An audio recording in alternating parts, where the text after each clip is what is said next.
ఈరోజు మనం గజేంద్ర మోక్షం గురించి తెలుసుకుందాం. గజేంద్ర మోక్షం అనేటువంటి ఒక చిన్న కథ భాగవతంలో అంతర్గతంగా ఉంది. ఈ గజేంద్ర మోక్షం ఏంటంటే సిచ్యువేషన్ ఏంటంటే కష్టంలో ఉన్నటువంటి ఒక ఏనుగు పరమాత్మని ప్రార్థన చేస్తుంది. పరమాత్మ వచ్చి ఆ కష్టాన్ని తొలగించి అతనికి కావాల్సిన సద్గతిని ఇస్తాడు. ఇక్కడ ఎన్నో రహస్యాలు మనకి ఈ గజేంద్ర మోక్షంలో చెప్పబడి ఉన్నాయి. అవి ఒక్కొక్కటిగా మనం తెలుసుకునే ప్రయత్నం చేద్దాం. ఇక్కడ ఈ కథ ఎక్కడ జరిగింది అంటే క్షీరసాగర మధ్యంలో త్రికూటం అనేటువంటి పర్వతం ఉంది. ఆ పర్వతం దగ్గర ఈ ఏనుగుల గుంపు ఒకటి ఉన్నది. ఆ ఏనుగులు అక్కడ ఉన్నటువంటి సరస్సులో ఉన్న మొసలికి మధ్య జరిగిన సంగ్రామం అన్నమాట. అక్కడ మొత్తం కూడా ఆ పర్వతము, ఆ పర్వత శిఖరాలు అవంతా చాలా అందంగా ఉన్నాయి. అక్కడ ఏనుగులు తినటానికి సరిపోయేంతటి పరిపుష్టమైన తిండి, ఎంతో మనోహరంగా ఉన్నటువంటి ఆ అడవి, ఆ తోపులు, వాటి మధ్య ఏనుగుల గుంపు, ఒక గజరాజు ఉందన్నమాట. దాని చుట్టూ ఆడ ఏనుగులు, వాళ్ళ ఆ గ్రూప్కి అది లీడర్. అలా ఉన్నప్పుడు ఏంటంటే అక్కడ దగ్గరే ముసలి ఉంది. అది ఏం చేస్తుందంటే సరస్సు దగ్గరికి వస్తుంది అనమాట జలక్రీడల కోసం. ఏనుగులు ఎక్కువ స్నానం చేయడానికి ఇష్టపడతాయి కదా.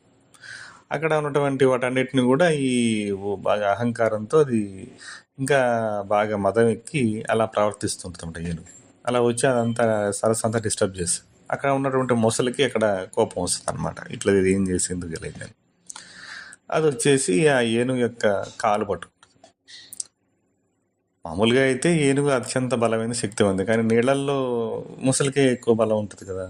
అది పట్టుకునే వరకు అది ఆ సంగ్రామం చాలా సంవత్సరాల పాటు జరుగుతుందట. అంటే భాగవతంలో 1000 సంవత్సరాల పాటు జరిగిందంటే చెప్తారు. అంటే అక్కడ 1000 సంవత్సరాలు అంటే మన కాల ప్రమాణంలో దానికి మనకి తేడా ఉంటుంది. సరే, అది మనం అక్కడ ముఖ్య ఉద్దేశం ఏంటంటే రెండింటి మధ్య పోరాటం జరుగుతుంది. ఇక్కడ మనుషుల్లో కూడా మన ఈ కర్మవశాత్తు మనం చేసుకున్నటువంటి ఏవైతే ఉన్నాయో అవి మనకి ముసలిలాగా పట్టుకుంటూ ఉంటాయి. పూర్వజన్మలో చేసినటువంటి పాపాలు, పుణ్యాలు కూడా. పుణ్యం ఉంటేనేమో మనం బంగారు సంఖ్యలు, పాపం అయితేనేమో ఇనప సంఖ్యలు, అంతే. అవి పట్టుకోగానే మనం కూడా అదే రకమైన స్థితిలో ఉంటాం. మంచిగా ఉన్నప్పుడే హ్యాపీగా ఉంటాం. ఎప్పుడైతే బాధగా వచ్చేటువంటి సిచ్యువేషన్స్, అవమానాలు, లేకపోతే కష్టాలు, లేకపోతే ఆరోగ్య సమస్యలు ఇలాంటివి వచ్చినప్పుడు మాత్రం పొంగిపోతూ ఉంటాం. అవి ఎందుకు వచ్చినాయి? మనం చేసుకోవటం వల్లే వచ్చినాయి.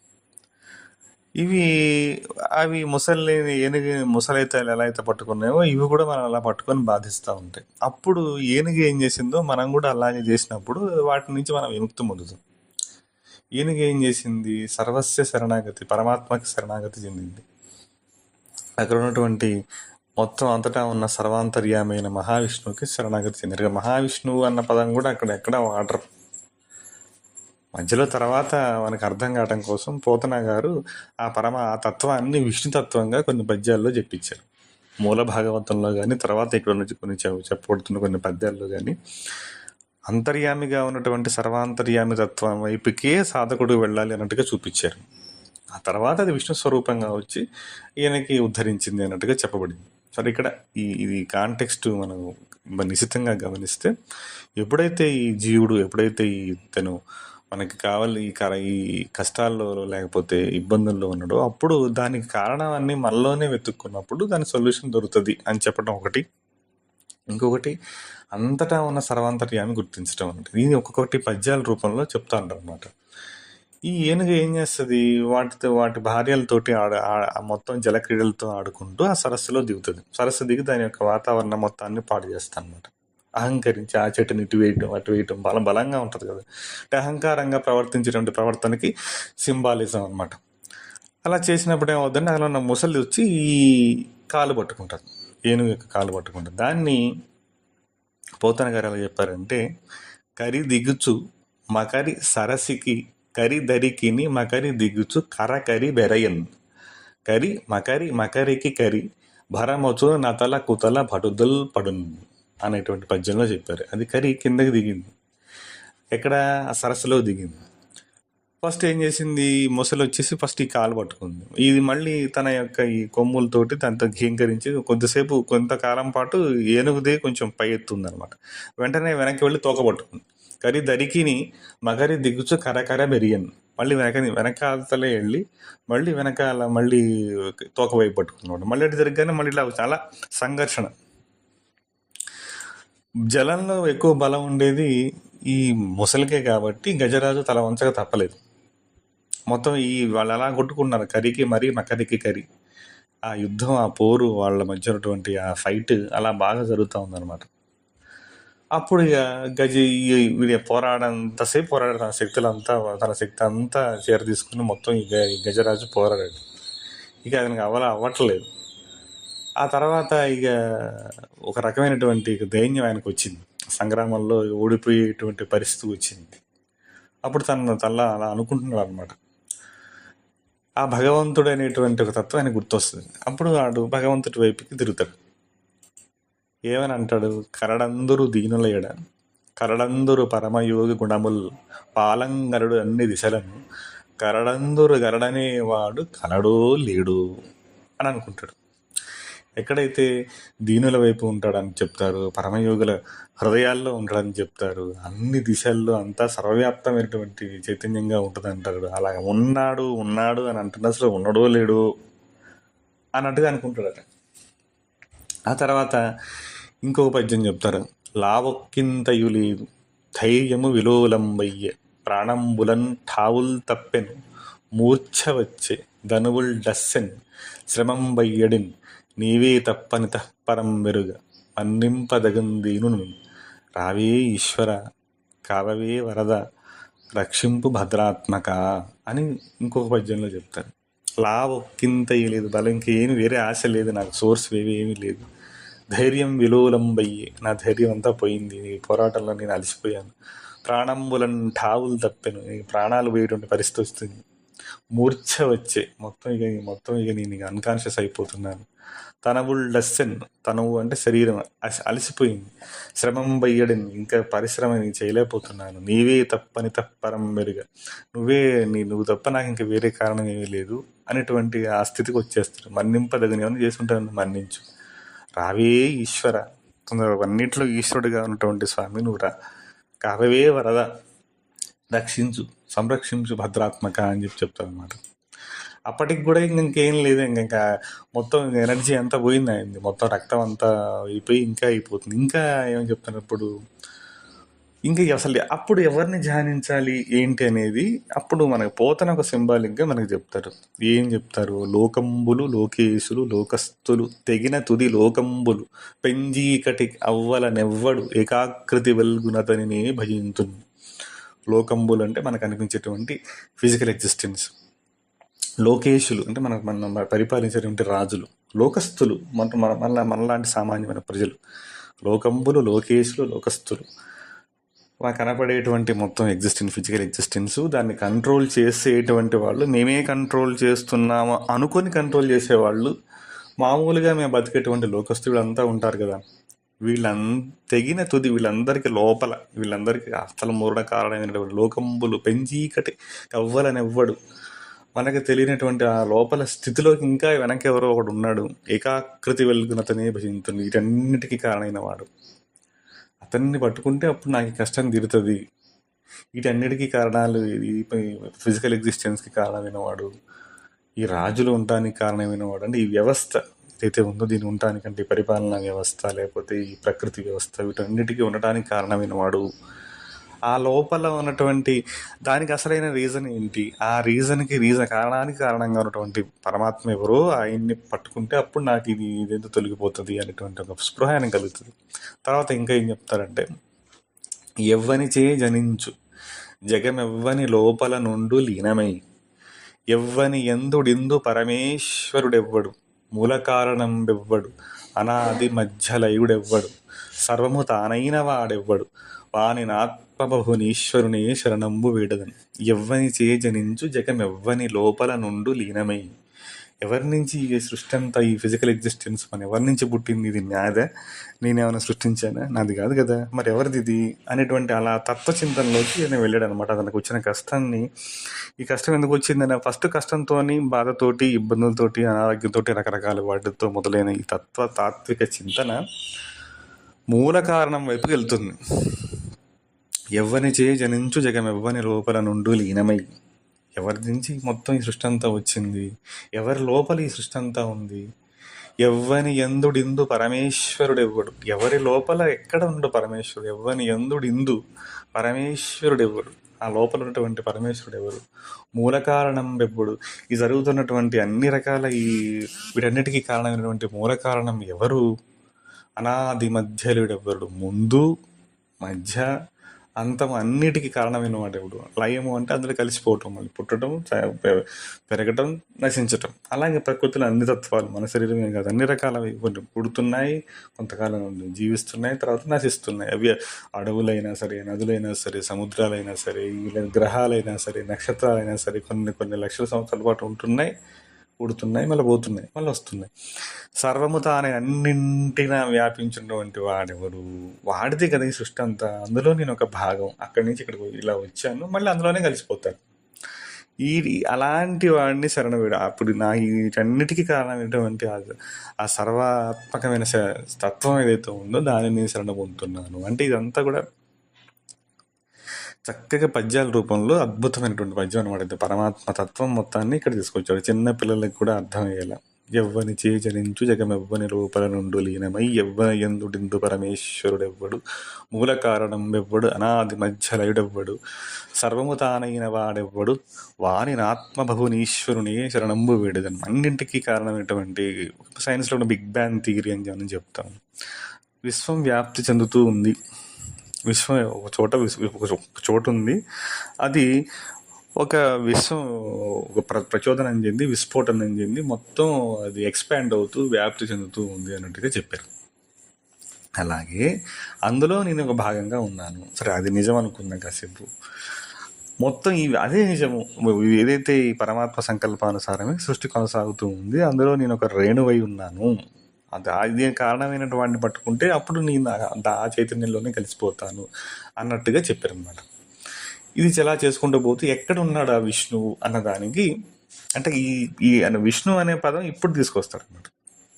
అంతకుముందు ఏంటంటే సర్వత్గా, అంటే మనకి అగమ్య గోచరంగా ఏమీ తెలియనటువంటి ఒక స్థితిలో ఉన్నటువంటి ఒక సాధకుడు, సర్వాత్మకుడైన సర్వేశ్వరుడు, పరమేశ్వరుడు, సర్వాత్మకమైనటువంటి విశ్వశక్తి ఏదైతే ఉందో అది ఎనర్జీ పరంగా కంటికి కనపడకుండా ఆకారం లేని స్థితిలో ఉంది. అది ఆ మొత్తం ఈ ప్రపంచాన్ని నడిపిస్తుంది.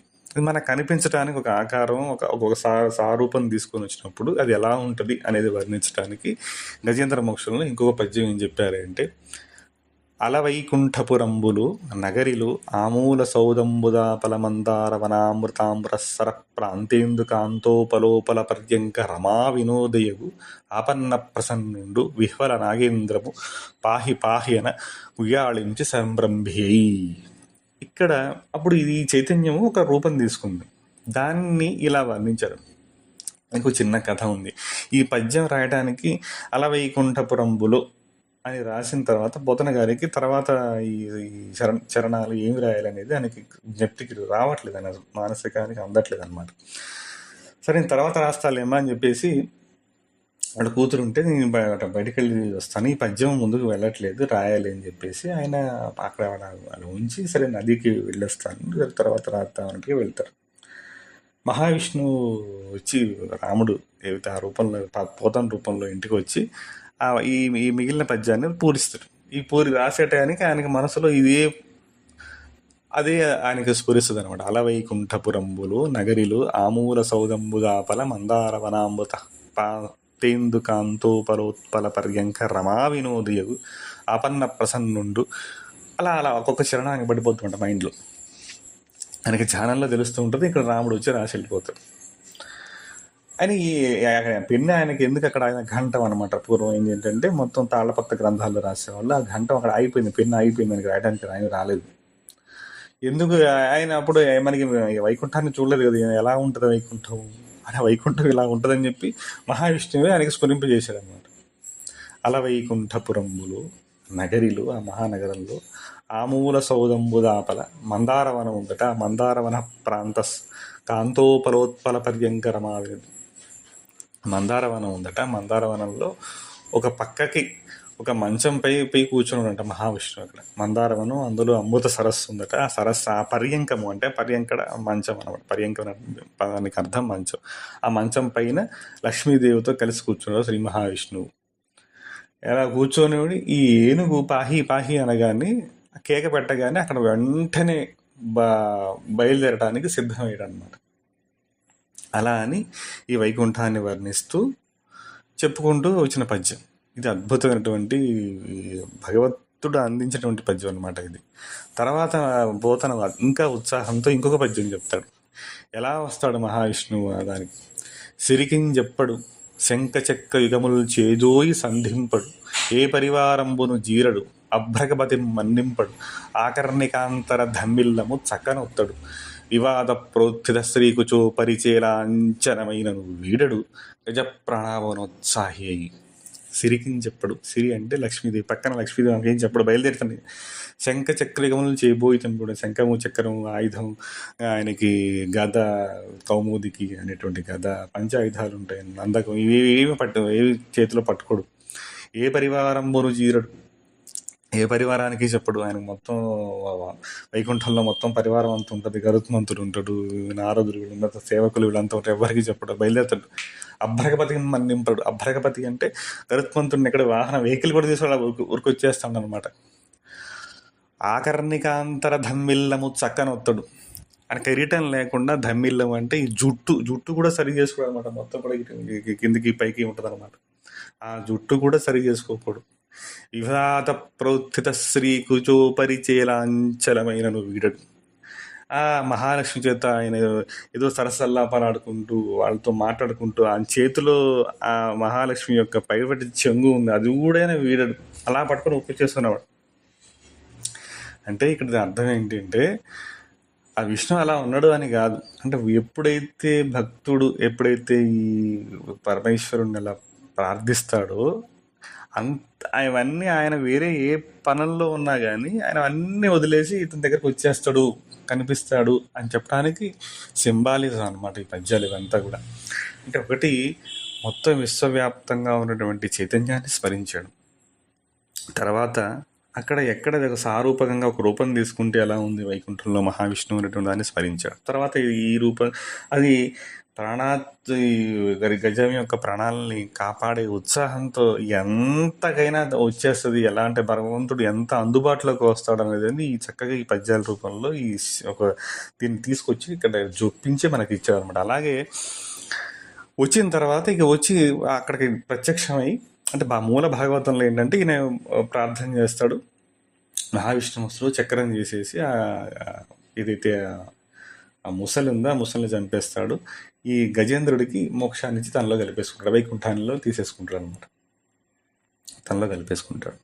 ఇక్కడ అర్థం ఏంటి, ఎప్పుడైతే సాధకుడు ఎప్పుడైతే మన సాధారణ ఇదైతే మన కష్టాల్లో కానీ ఇబ్బందుల్లో కానీ ఉన్నామో వీటికి మనం చేసిన పూర్వకర్మలు ఏదో కారణమై ఉంటాయి.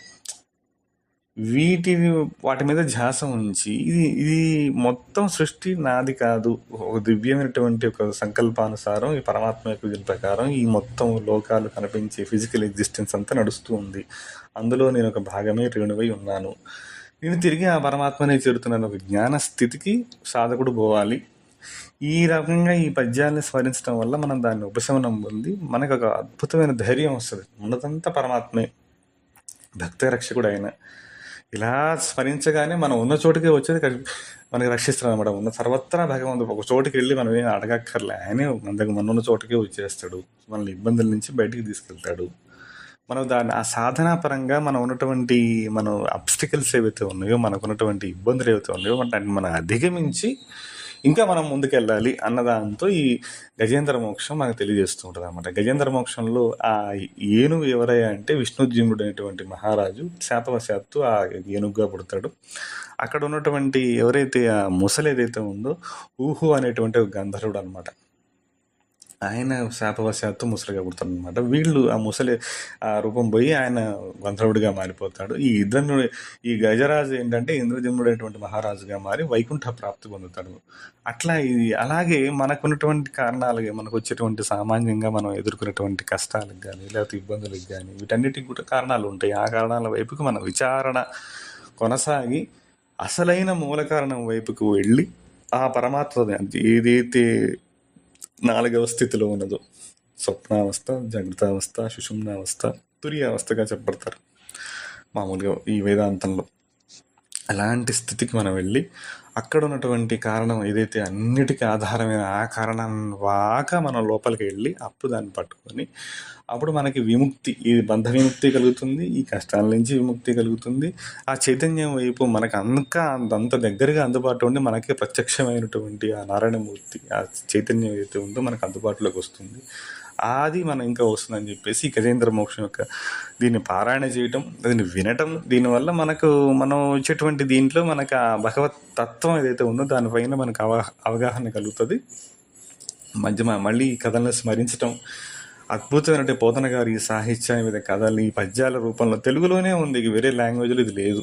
ఇంత అంతమైన పద్యాల రూపంలో ఇంకెక్కడా లేదు. పత్రికలు తమిళంలో ఉంటాయిలే కానీ ఇంత రసరమ్యంగా ఉండవు. తెలుగులోనే మనకి ఇంత చక్కగా దొరుకుతుంది. అంతటి అద్భుతమైనటువంటి తేనీయ తెలుగులో పాట, ఆ చక్కటి ఆ తేనె లాంటి ఆ పద్యాలు మనకి పిల్లలకి కూడా మనం నేర్పించుకుందాం. ఈ పద్యాలు చదవటం వల్ల అందులో ఉన్న శక్తి మనకి అర్థమవుతుంది. అది మనకి మెల్లిమెల్లిగా జ్ఞప్తికలోకి, మన కాన్షియస్లోకి, మన అనుభవంలోకి ఆ తత్వం మెల్లిమెల్లిగా వస్తుంది. అలా మనం దాన్ని ప్రాక్టీస్ చేసుకోవాలి. గజేంద్ర మోక్షం ఏంటి అంటే ఏదైతే ఇబ్బందుల నుంచో మనం దాని నుంచి బయటపడి ఇంకా మంచిగా మనం ఈ సాధనలో ముందుకెళ్ళాలని కోరుకుందాం. ఓం నమో నారాయణాయ.